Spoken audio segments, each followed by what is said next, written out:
Captain sat in his command chair aboard the UES Resilience, staring at the star map in front of him. The ship hummed quietly as it traveled through empty space. He had been a captain for 3 years now, but this mission felt different. His hands rested on the armrests, steady despite the weight of what was coming. The door to the bridge slid open.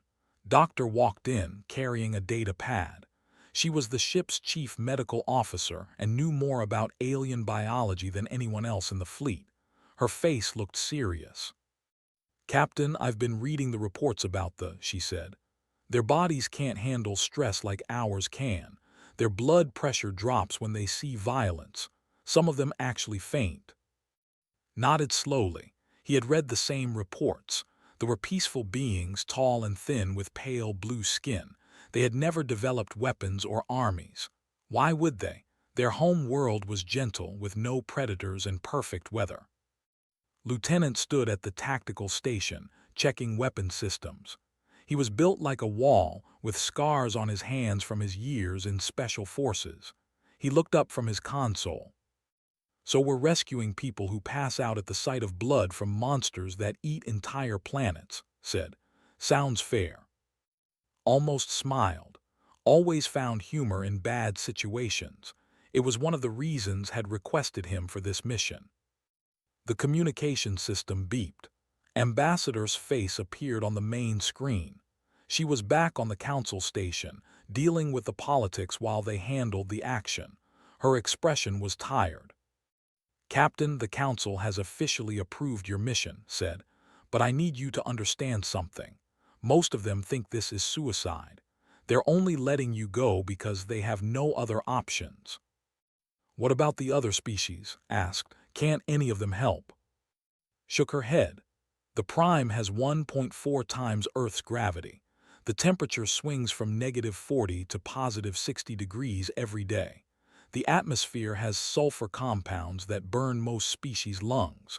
The council calls it barely habitable." Laughed out loud. "That's it. I trained in worse conditions in the mountains back home." "That's exactly why they're sending you," said. "To them, Prime is a nightmare. To humans, it's just uncomfortable.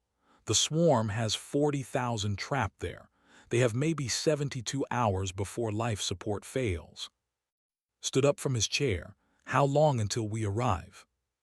56 hours at maximum speed," the navigation officer called out. "Then we'd better not waste time," said. "Ambassador, tell the council we'll bring their people home." His image faded. The bridge fell quiet except for the ship systems. Walked to the front viewport and looked out at the stars. Behind them, 2 more human ships followed in formation. The UES Dauntless and the UES Endeavor. 3 ships against a swarm that had destroyed entire colonies. Came to stand beside him. "Do you think we can actually do this?"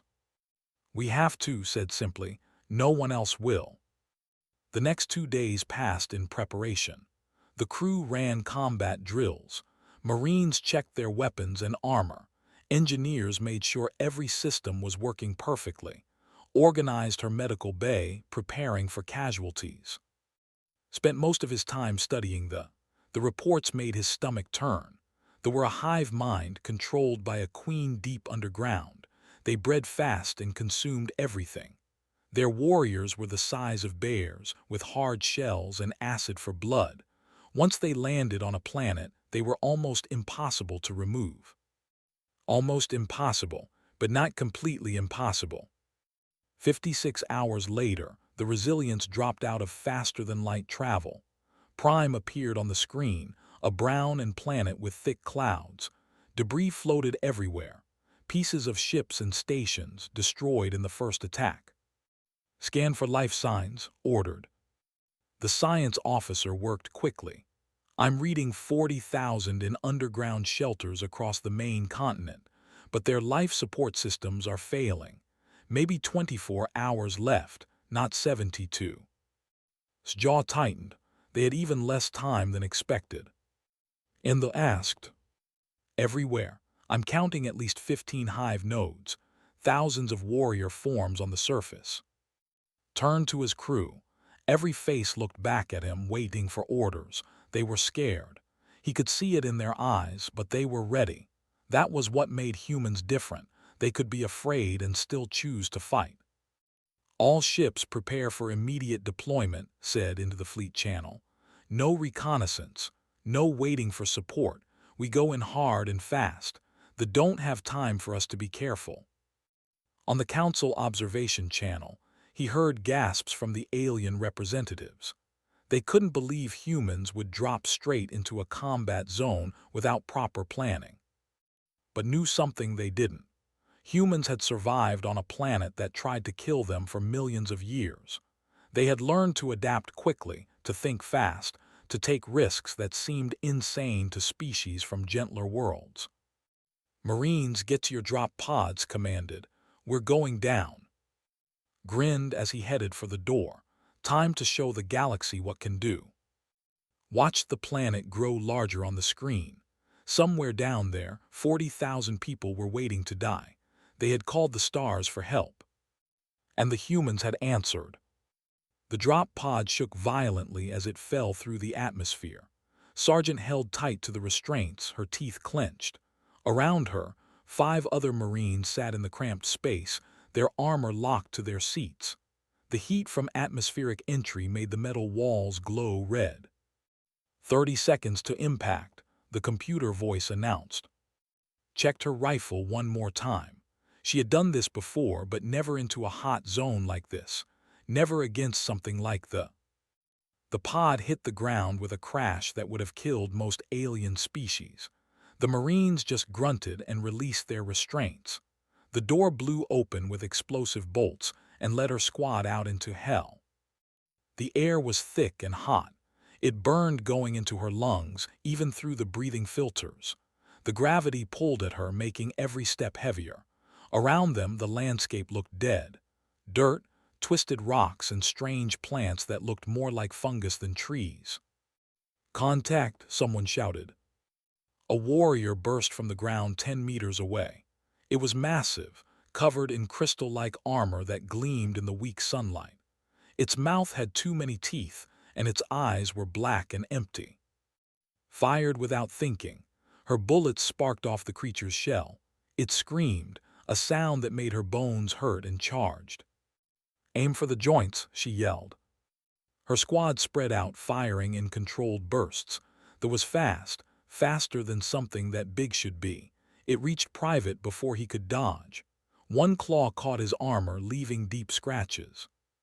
Then put 3 rounds into the thing's neck joint. Black blood sprayed out, smoking when it hit the ground. The fell and stopped moving. Is everyone okay? Asked, breathing hard. Yeah, said, checking his armor. That was too close. All around them, more drop pods were landing. Hundreds of humans hitting the ground, forming defensive positions. Above, the Resilience and the other ships laid down, covering fire, keeping them from overwhelming the landing zones. Radio crackled. All squads moved toward the shelter entrances. They are 2 kilometers east. We need to secure an evacuation route. Copy that, said. Squad, move out. They ran across the alien landscape. More appeared, climbing from underground tunnels. The Marines fought them in small groups, using tactics that confused the hive mind. They would wound a warrior and let it retreat, then track it back to find more tunnels. Then engineers' teams would collapse those tunnels with explosives, cutting off reinforcements. On the Resilience, Doctor was setting up her field hospital. The observers watched through video feeds, their large eyes wide with shock. She's establishing a medical station within weapons range, one said. That's not safe. That's where the wounded are, Captain said simply. She goes where she's needed. Worked quickly, turning a supply pod into an operating room. When the first casualties came in, she was ready. A Marine with acid burns on his leg, another with a broken arm from a tunnel collapse. She treated them while wearing full body armor, something no Council species doctor would ever do. You should be behind the safe lines, one injured Marine said through gritted teeth. There are no safe lines, said, cleaning his wound.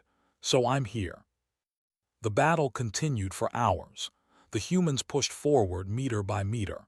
They didn't retreat even when they came in waves.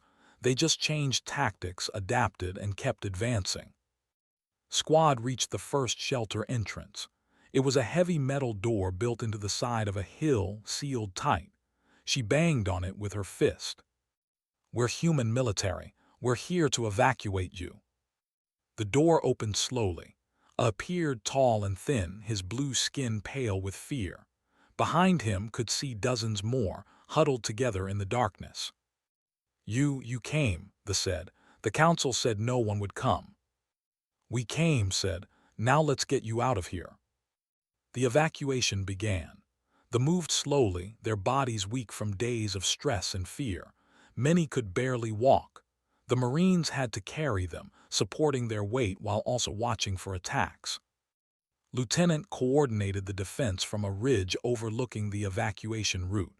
He watched the terrain through his scope, picking off warriors before they could reach the civilians. His team had been fighting for 12 hours straight. His arms hurt, his legs were tired, but he kept firing. "More coming from the east," one of his spotters said. Shifted his aim. 5 warriors were charging toward a group of too fast, too close. "Team 3, intercept," he commanded.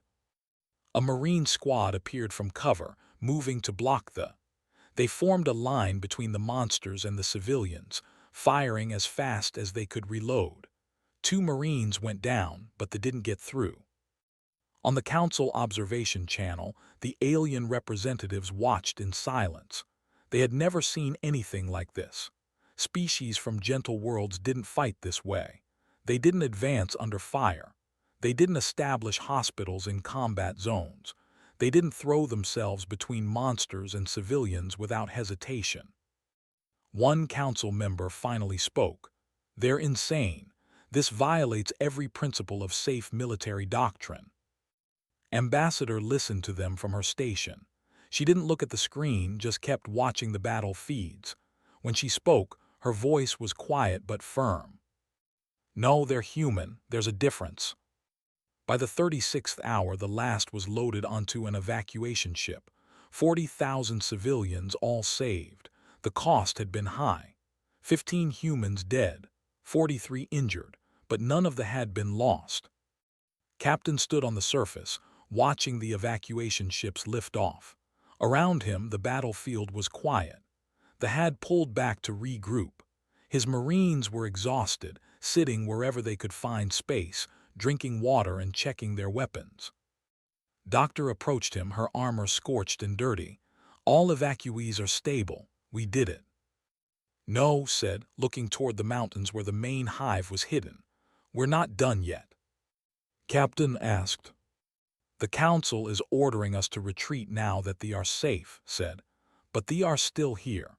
If we leave, they'll just attack another world, maybe somewhere we can't reach in time." Joined them, overhearing the conversation. "So we finish it." Nodded slowly. "We finish it. We're going after the Queen." The council's message was clear. All 3 human ships were to leave Prime immediately. The mission was complete. They were safe. There was no reason to stay. Captain deleted the message without responding. "That's going to make them angry," said, standing beside him on the bridge. "They'll get over it," said. He opened a channel to the other 2 ships. "Commander, are you still with us?" On the screen, Commander appeared. She was the captain of the UES Dauntless, a woman within her hair and hard eyes. She had been fighting longer than most of the crew had been alive. "My crew is ready," Captain said. "We didn't come all this way just to let these things live and attack another planet." "Good," said. "Lieutenant is planning the assault now. We go after the Queen." The council representatives heard this over the observation channel. Their protests came immediately, voices overlapping in multiple languages. "This is madness. No species has ever successfully assaulted a hive. You'll all die down there. We're ordering you to withdraw." Ambassador's calm voice cut through the noise. "The human ships are operating under Earth authority. They'll make their own decisions." The channel went silent after that. Gathered the strike team in the briefing room. 30 Marines, including sergeant and private, was young, barely 20 years old.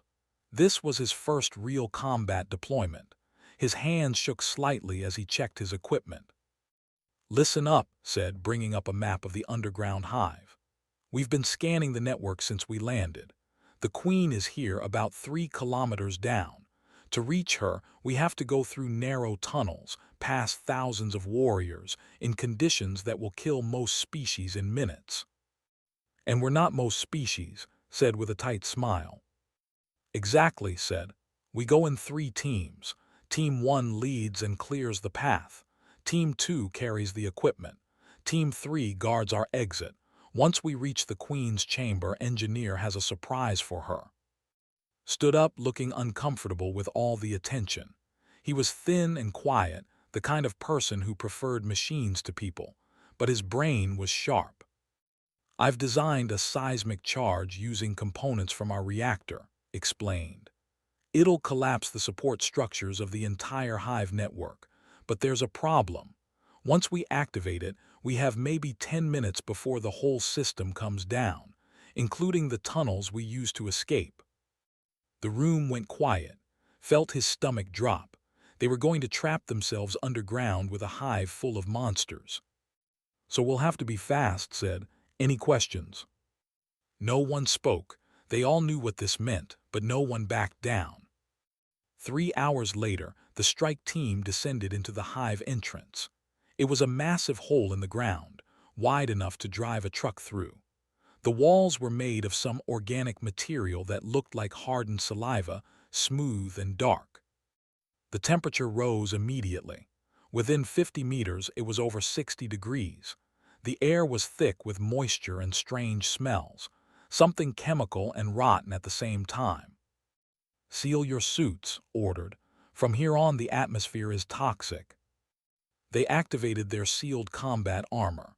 The suits were heavy and hot, but they kept the poison air out. The team moved deeper, weapons ready. The first warriors attacked at the 200-meter mark. They came from side tunnels, fast and silent. The humans responded instantly, forming a defensive circle. Gunfire echoed in the confined space, deafening even through their helmets. Fired his rifle, hands steady despite his fear. A warrior lunged at him, claws reaching. He dodged left and put 3 rounds into its face. Black blood sprayed and the creature fell. "Keep moving," shouted. "Don't let them surround us." They pushed forward, fighting through wave after wave of. The tunnels branched and twisted, a maze designed by alien minds, but had memorized the map. He led them deeper, always deeper. At 1 kilometer down, the oxygen levels dropped dangerously. The sealed suits started to work harder, consuming power faster than expected. Monitored the readings on his wrist computer. "We have maybe 2 hours of air at this depth," he reported. 3 if we move slowly." "Then we move fast," said. They entered larger chambers, spaces where the ceiling disappeared into darkness above them. Eggs lined the walls, each one the size of a person, pulsing with strange light. The team moved past them, not wasting ammunition on targets that couldn't fight back yet. Tried not to look at the eggs too closely. Each one contained a developing warrior. If they failed here, all of these would hatch and join the swarm. At 2 kilometers, Doctor made a discovery. She had been analyzing the bodies they passed.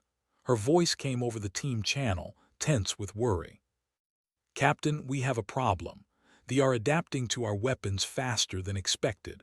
The ones we're fighting now have thicker armor than the ones on the surface. They're evolving in real time." On the resilience, process this information. Recommendations. "We need to change our approach. Different weapons, different tactics. The longer this fight takes, the harder it will get." Heard this and made a decision. Team 2 dropped the extra ammunition. "Take only what you can carry. We're going to run the rest of the way." "Run?" someone asked. "Through a hive full of—" "They expect us to fight our way through slowly," said. "So we do the opposite, we sprint. We don't stop to fight unless we have to, speed over caution. It was insane. But then again, so was everything else they had done so far. The team ran. They sprinted through the dark tunnels, jumping over eggs, sliding under low ceilings, firing only when blocked their path directly. The warriors tried to cut them off, but humans were faster in short bursts. They used their momentum, their endurance, their refusal to stop. His legs burned. His lungs ached. But he kept running because everyone else was running, because that's what you did. You kept going until you couldn't anymore, and then you kept going anyway. At 2.5 kilometers, they reached a vertical shaft. Looking down, could see faint light far below. The Queen's chamber. Repelling gear, ordered. They attached lines and dropped into the darkness, sliding down the shaft while warriors climbed the walls around them. It was chaos, shooting while falling, trusting the equipment to hold. They hit the bottom hard. Rold came up with his rifle ready and froze. The Queen's chamber was enormous, the size of a cathedral. And there she was, the Queen, a massive creature that filled half the space. She was all white and black, covered in armor with dozens of legs and a head that didn't look real. Around her, hundreds of elite warriors stood guard. "Set the charges," said quietly, "and get ready. This is going to get ugly." The Queen noticed them. Her head turned and hundreds of eyes focused on the human strike team. She made a sound, something between a roar and a scream, and the elite warriors charged. "Defensive positions," shouted. The 30 humans formed a circle in the massive chamber, backs to each other, weapons pointed outward. They came like a wave of black armor and claws. The first line of warriors hit them hard, fired until her rifle overheated, then switched to her sidearm. A claw caught her shoulder, tearing through the outer layer of her armor. She ignored the pain and kept shooting. Beside her fought with the desperation of someone who knew he might die. His training took over, muscle memory making him move without thinking. Aim, fire, reload, fire again. Got too close. He smashed it with his rifle butt, then shot it point blank. "How long for the charges?" called out while firing.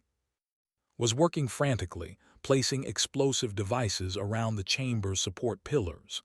Each one had to be calibrated perfectly, or the collapse wouldn't happen right. His hands moved fast, but not fast enough. 5 minutes, he shouted back. "I need 5 minutes." "We don't have 5 minutes, said. A warrior broke through their line, knocking 2 Marines down. She shot it in the back of the head 3 times before it stopped moving. On the Resilience, the Council observers watched the battle feed in horror.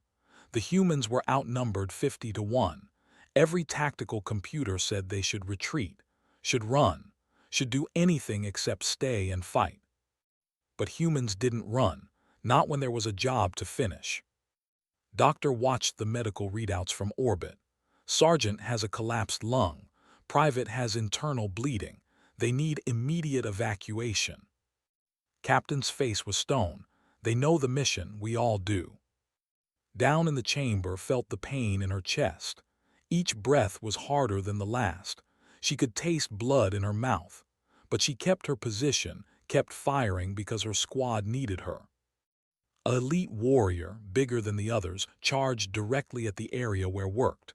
Saw it coming. He threw himself into its path, firing his rifle until it clicked empty. The creature's claw caught him in the side, lifting him off his feet and throwing him across the chamber. He hit the wall hard and didn't move. "Lieutenant," screamed. The warrior turned toward. The engineer looked up, eyes wide, hands still working on the explosive device. He was going to die. Then did something crazy. He stood up from cover, waving his arms, shouting at the creature. "Hey, over here, come get me." The turned, its black eyes fixed on. The young Marine took a step back, then another, leading it away from. His heart pounded so hard he thought it would burst. Every instinct screamed at him to run, to hide, to do anything except draw this monster's attention. But he did it anyway, because that's what humans did. They were afraid and they acted anyway. He ran and the chased him. It was fast, too fast, dodged between the queen's massive legs using her own body as cover. The elite warrior followed, focused only on him. 3 minutes, shouted, still working. The other humans fought harder, trying to give him the time he needed. They were running out of ammunition now. Some switched to blades, fighting the hand-to-claw. It was brutal and desperate and completely insane. Could barely breathe anymore. Black spots appeared in her vision. She fell to one knee, rifle forgotten. A warrior saw her weakness and charged. Doctor's voice came through her helmet speakers. "Sergeant, your vitals are critical. You need to fall back." Kant whispered, raising her pistol with shaking hands. "Not yet." She fired 3 times, the fell. She fired twice more at another one. Then her pistol clicked empty. The warrior she had wounded wasn't dead. It crawled toward her, leaving a trail of black blood. Tried to stand, but her legs wouldn't work. Then strong hands grabbed her shoulders. Another Marine, someone whose name she didn't even know, pulled her back to safety. He stood over her, firing his own weapon, protecting her. That was the human way. They protected each other, always. Was still running, the elite warrior right behind him. He had led it in a complete circle around the chamber. His legs were burning, his lungs screaming for air. He couldn't keep this up much longer.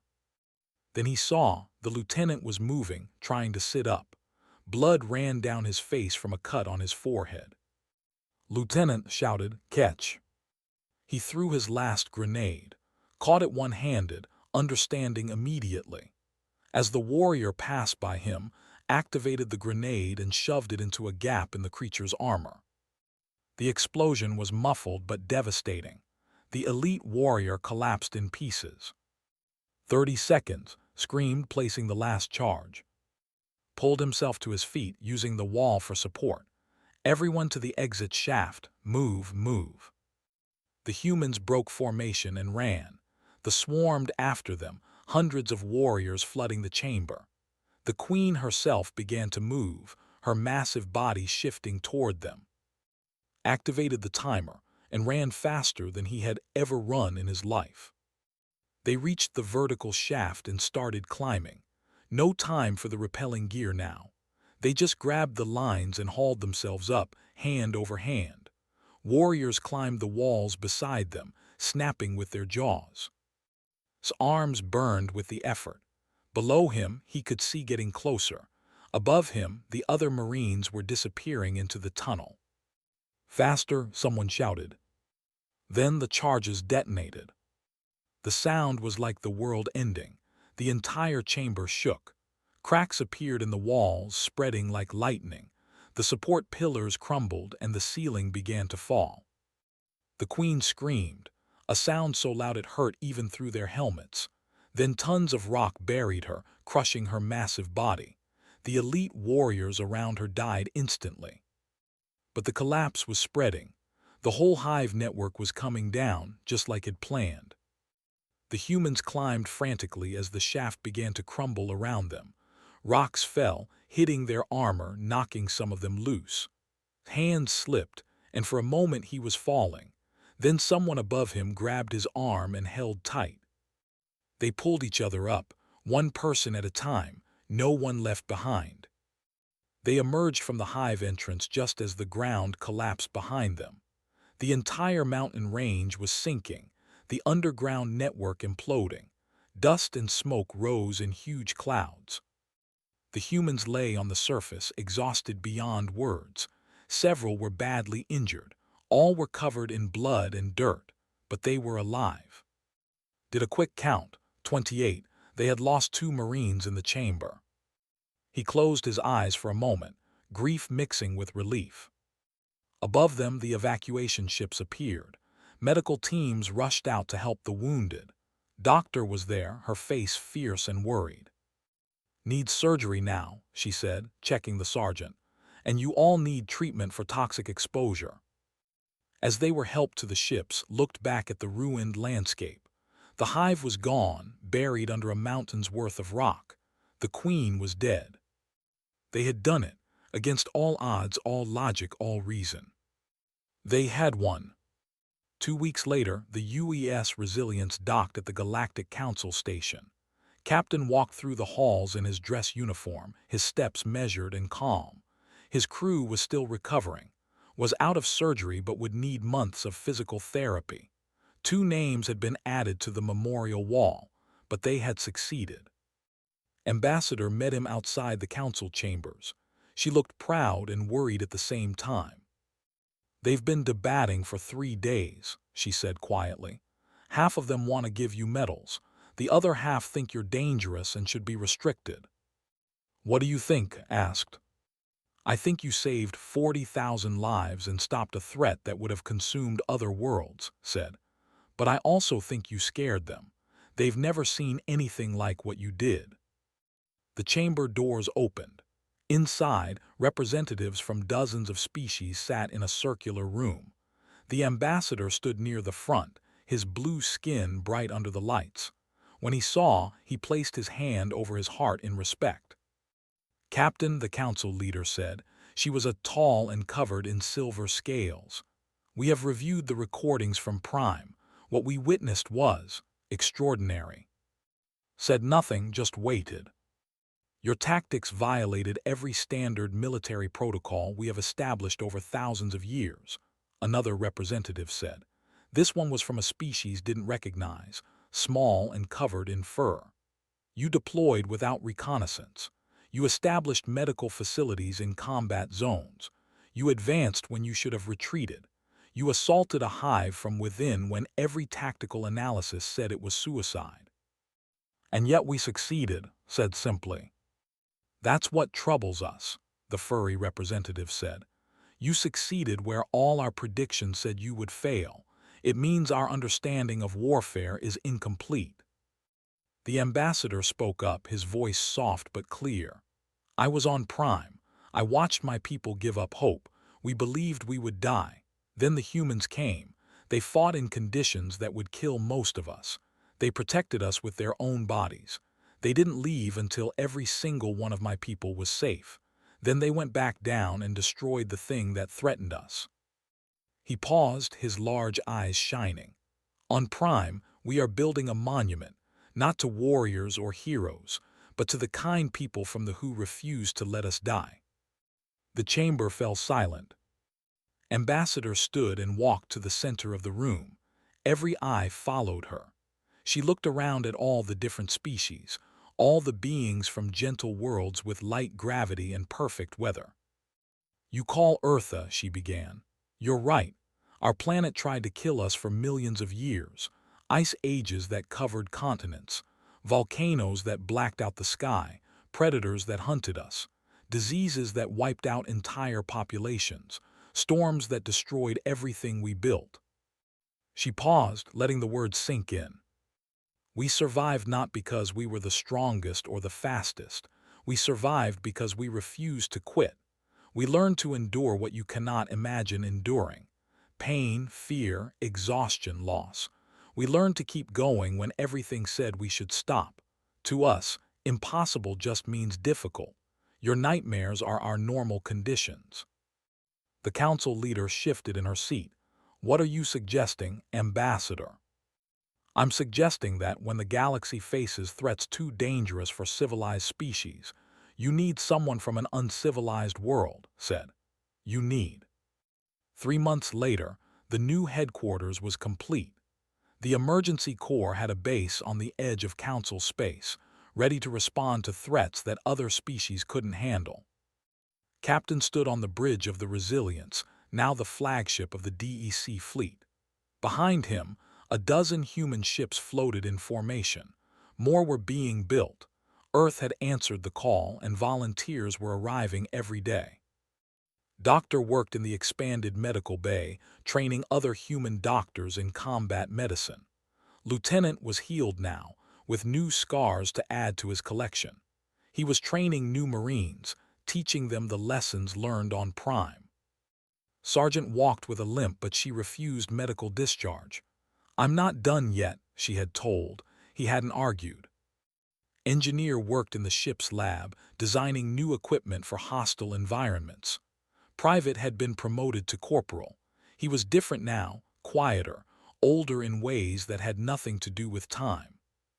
The communication system beeped, accepted the message. It was from a species he had never heard of, though. Their words were desperate. Please, anyone. Our colony is under attack by raiders. They have better weapons, better ships. They're killing us and we can't stop them. We're begging the stars for help. Looked at the message, then at his crew. They had all heard it. They all knew what it meant. How far? He asked. 6 days at maximum speed, the navigation officer replied. Then we leave in 1 hour, said. Send a message to tell them help is coming. On Earth, in a classroom in Seoul, children watched holographic recordings of the Prime Rescue. They saw Captain making impossible decisions, Doctor working in a combat zone, Lieutenant leading the assault on the hive, Sergeant fighting with a collapsed lung, Corporal leading a monster away to save his friend. The teacher, a woman with kind eyes, stopped the recording. What makes humans different from the other species? She asked her class. A small girl raised her hand. She couldn't have been more than 7 years old. We don't give up, even when we should. The teacher smiled, especially then. Back on the Resilience, stood at the viewport, watching the stars. Behind him, his crew prepared for another mission, another impossible situation, another group of people crying out for help. The galaxy was huge and full of dangers. Species from gentle worlds couldn't handle them all. They needed someone who understood that survival wasn't about being the strongest. It was about refusing to quit, about standing up when you were knocked down, about protecting others even when it hurt. They needed. Captain, we're ready to jump, the helm officer reported. Nodded, take us out. The Resilience's engines flared bright. Around it, the other DEC ships did the same. Together, they jumped into faster-than-light travel, racing toward another world in danger. In the council chambers, species from gentle planets watched them go, some with gratitude, some with fear, all with a new understanding. The humans had come from a world that tried to kill them. They had learned to be strong, to endure, to never surrender. And now, when others called the stars for help, the humans answered. Because that's what did. They faced the impossible and made it possible.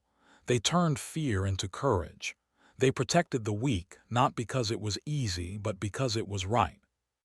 The stars were full of wonders and terrors, and now, traveling among them were the humans, Earth's children, ready for whatever came next.